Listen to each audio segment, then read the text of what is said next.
Diolch, Llywydd. And with apologies, if I can just quote the words of John F. Kennedy. All of us have in our veins the exact same percentage of salt that exists in the oceans. We have salt in our blood, in our sweat and in our tears. We are tied to the ocean, and when we go back to the sea, we are going back whence we came. Not only those words quoted here today in this chamber, but actually 10 years ago with Hilary Benn, my boss at the time, as we introduced the Marine and Coastal Act in Westminster. A few months later, in October, I was introducing the final stages of the 320-clause bill, and on the 12th of November 2009, 10 years ago to this day, we introduced the legislation that underpins now what the Minister is proudly and rightly bringing forward in terms of Welsh planning in our marine environment. It is a landmark moment, I have to say. And I welcome this under the scrutiny of the committee as well.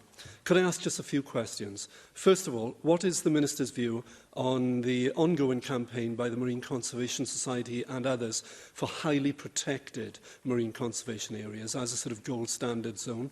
It's being explored currently in England and Northern Ireland. Is the Minister open to looking at this and whether there's any potential within Welsh waters for those gold standard zones or not?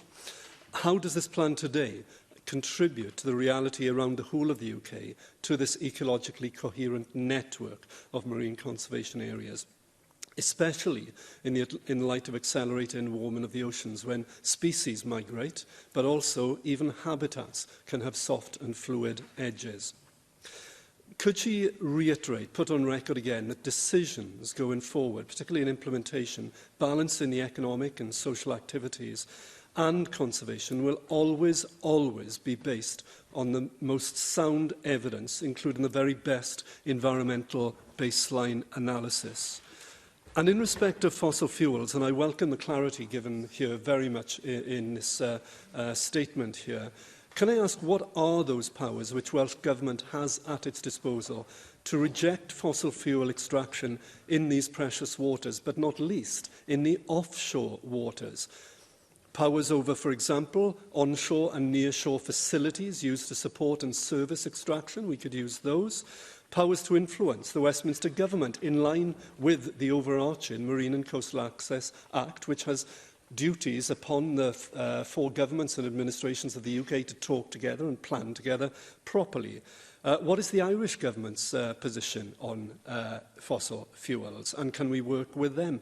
What does the Marine Act enable Welsh Government to do in having a say in these offshore waters? And at this present moment in time, what's the EU's position in terms of extraction of fossil fuels there? And finally, noting the establishment of the Marine Planning Decision Makers Group, which I really welcome, to take forward implementation, can I ask how the Minister will ensure that all stakeholders are fully involved in the implementation, including, yes, fisheries, renewable energy, transport, ports and all those other stakeholders, but also expert environmental and ecological organisations, because they also have to be an integral part of the way forward. But this is a landmark day. I welcome the statement, and now it's getting on with it and balancing, as it was originally 10 years ago, those interests on a living seas that we have around our shores. Thank you very much. That's the second time I've heard that quote today. It's obviously the quote of the day. And as the member said, it's 10 years since the UK Labour government brought forward their legislation. And I did say, I held my hands up, we are playing catch-up. And that's why it was so important, I think, that we have brought forward this Welsh National Marine Plan. I do think it's a landmark day. Certainly for my officials who've worked on it for a long time, they see this as a really important step for the future of our seas. Irranca-Davies talked about the marine protected areas and whether I would consider a gold standard. I certainly haven't had that raised with me that I can remember, but obviously we've had significant stakeholder engagement on this plan, and I'm always happy to look at anything that will continue to protect our seas. The plan clearly states that the development of strategic resource areas, for instance, shouldn't hinder the future designation of MPAs, and that certain human activity may not be appropriate within MPAs, for instance. It's really important that we have those protections within this plan, because, as I say, it's there for 20 years, so it's really important that we make the most of our opportunities.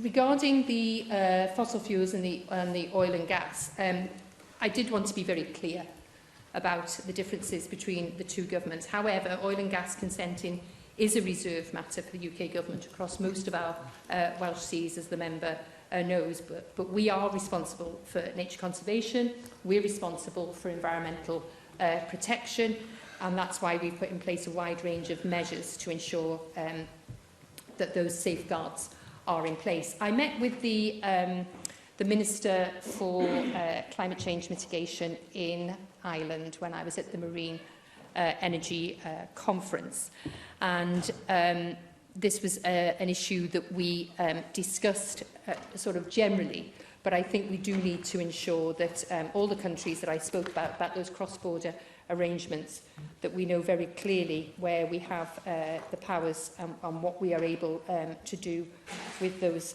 powers. But as I say, the licensing of offshore petroleum exploitation is a reserve function, but I think the UK government are in no doubt as to our position.